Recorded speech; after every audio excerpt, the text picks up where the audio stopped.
TRT Radyo 1'de Renkli Anlar devam ediyor.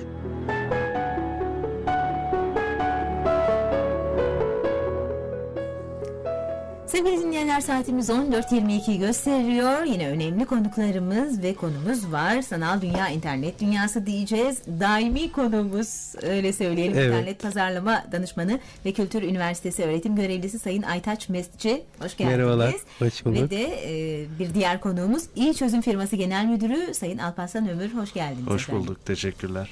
Evet, sözü bırakalım size. Pekala, bugün enteresan bir konu hakkında konuşacağız. Teleasistan, hani internet ve mobil kısmında asistanlık yapacak alternatif çözümler sunan bir projeden bahsedeceğiz. Evet. İlk önce bundan bahsetmeden evvel biraz Alparslan Bey'i tanıyalım. Ondan sonra ürün hakkında konuşmaya başlayacağız. Evet. Şimdi aslında benim mazim çok geçmişe dayanıyor bu bilgisayarla internet ilgili. Kısmında. 1986'dan beri bilgisayarla ilgili çeşitli işlerle uğraşıyorum. Bilkent Üniversitesi'nden mezunum. Yurt dışında York Üniversitesi'nde interaktif marketing üzerine de eğitim aldım. Aynı zamanda Kanada vatandaşıyım. Çok büyük bir firmanın yurt dışında 500 kişilik bir call center'ını baştan aşağıya kurdum, yönettim. Türkiye'de çeşitli yarışmalarda Altın Örümcek olsun, Bilişim Yıldızları olsun jüri üyesiyim. Aynı zamanda da İyi Çözüm firmasının genel müdürlüğünü yürütmekteyim 2005 yılından beri. Devamlı yeni teknolojik ürünler geliştirerek firmamız idame etmektedir.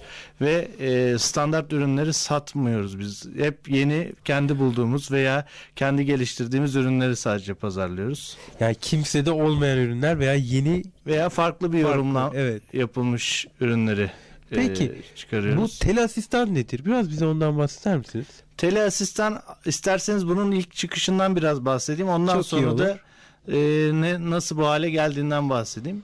Biz bir GSM firmasının saha satışını yapıyorduk. Yaparken gittik, firmaları ziyaret ederken gördük ki pek çok firmada kimse yok. Kapıyı çalıyoruz, içeride hiç kimse yok. Kapıyı açan yok. Telefon açıyoruz, kapıyı açan yok, evet. Telefon açıyoruz ama telefona bir şekilde ya ulaşılamıyor diyor ya da İşte aradığınız kişi şu an telefonla görüşüyor diyor. Ulaştığımızda ise cebe yönelik olduğu için de bir an evvel konuşup telefonu kapatmak istiyorlar. Biz böyle çok sayıda müşteri keşfettik sahada gezerken, çünkü biz ayda 10.000 firma tarıyorduk. 10.000 firmayı taradığımızda pek çoğunun bu şekilde olduğunu, özellikle KOBİ segmentindeki firmaların bu şekilde olduğunu tespit ettik. Bunun üzerine biz de düşündük nasıl bir çözüm üretilebilir. Çünkü bizim firmanın adı da İyi Çözüm olduğu için oradan gelerek bir çözüm üretelim dedik ve bu sanal uzaktan asistanlık servisimiz olan Teleasistan'ı geliştirdik. Teleasistan şöyle çalışmakta. Biz firmaya bir cihaz yerleştiriyoruz. Bu transfer cihazı dediğimiz, firmanın internet hattının olması gerekiyor. Telefon hattını ve internet hattını bu cihaza bağlıyoruz. Bunu bağladığımızda telefon firmada 2 kere çalıyor. Bu 2 değiştirilebilir. Bir kere de olabilir, 3 kere de olabilir. Evet. 2 kere çaldığında eğer firmada hiç kimse bu telefonu açmazsa 3. çalışta bizim çağrı merkezimize düşüyor telefon çağrısı. Ve bu tamamen internet üzerinden oluyor. Kesinlikle fiziksel herhangi bir hat üzerinden veya yönlendirmeyle değil. Bizim çağrı merkezimizde kanlı canlı direkt call center çağrı merkezi çalışanları firmanın adıyla telefonu karşılıyorlar. Peki internet koparsa ne olacak? O arada bazen İstanbul'da biliyorsunuz internet çok doğru kopuyor. Haklısınız. Onun da çözümünü ürettik.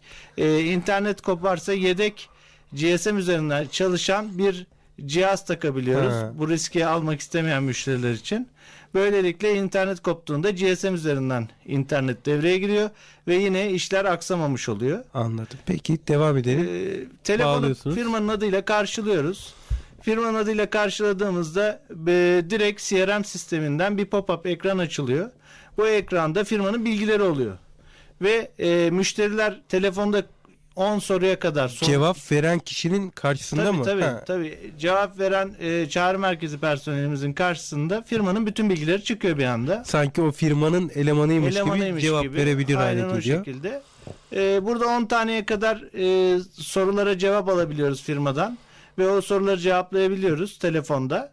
Eğer isterlerse telefonu bağlamamızı, yine IP telefon dediğimiz bir telefonla telefonu firmanın içindeki kişiye de bağlayabiliyoruz aynı zamanda. Uzakta şirket içinde olmasına da gerek yok. Hayır, IP telefonu olduğu için internet takılı her yerde olabilir. Diyelim ki şöyle diyelim. Mesela New York'ta bir toplantıya gittiniz, doktorsunuz ve sizin muayenehanenizi aradılar. Telefona cevap veremediniz, biz baktık. New York'ta otel odanızdasınız, telefonları bana bağlasınlar istiyorsunuz. Fişini takar takmaz cihazınızın internete biz sizin online olduğunuzu görüyoruz. Ve arayan kişiyi direkt bağlıyoruz efendim. Yani bir saniye internete diyerek bağlı olduğunu görüyoruz ve hemen size bağlayabiliyoruz. Evet. Bağlamamızı istemezseniz eğer size SMS ile bilgi veriyoruz ya da e-mail olarak atabiliyoruz. Mesela çeşitli meslek gruplarına çeşitli çözümler ürettik. Bunların içinde restoranlar var, doktorlar var, avukatlar var. Zaten İstanbul Barosu'yla da anlaşmalıyız bu konuda. Çeşitli çözümlerimiz, mesela isterseniz bir tane örnek vereyim bu çözümleri. Çok kısa efendim. Çok kısa hemen bir örnek veriyorum. 30-40 saniye neredeyse. O zaman şöyle söyleyeyim, günlük yemek veren restoranların günlük menülerini telefonda okutturup aynı zamanda siparişlerini alabiliyoruz. Peki her mesela böyle bir paket alan sekreterlerden kurtulma diye bir düşüncesi Yok, hayır. Yok değil mi? Şimdi sekreterler zaten sadece telefona bakmıyorlar. Aynı zamanda kapıyı açıyorlar, işte çay getiriyorlar, çeşitli hizmetler yapıyorlar şirketin içerisinde. Zaten onların iş yükü çok fazla olduğu için telefonun aksamamasını isteyen firmalar yedek önlem olarak bunu alıyorlar. Peki müşteri bilgi kısmında nasıl? Yani buradan siz aldığınız, cevap verdiğiniz kısımlarda tahmin ediyorum bir müşteri bilgileri topluyorsunuz. Evet, her müşterimiz için CRM sistemimizde bir veri tabanı oluşturuluyor. Bu normalde firmaların hiç düşünmediği, göz ardı ettiği bir şey. Fakat şu anki artık 2010'lu yıllarda bu çok önemli bir hal kazandı ve herkesin müşteri verilerine ihtiyaçları var. Biz onları istedikleri zaman kendilerine takdim ediyoruz. Peki, Evet. Evet. Çok teşekkür ediyoruz. Çok ilginç, çok önemli bir hizmet gerçekten. Başka programda Ben yine teşekkür ederim. detaylı bilgi Sağ almak olun, isteriz teşekkür elbette ederim. kendisinden.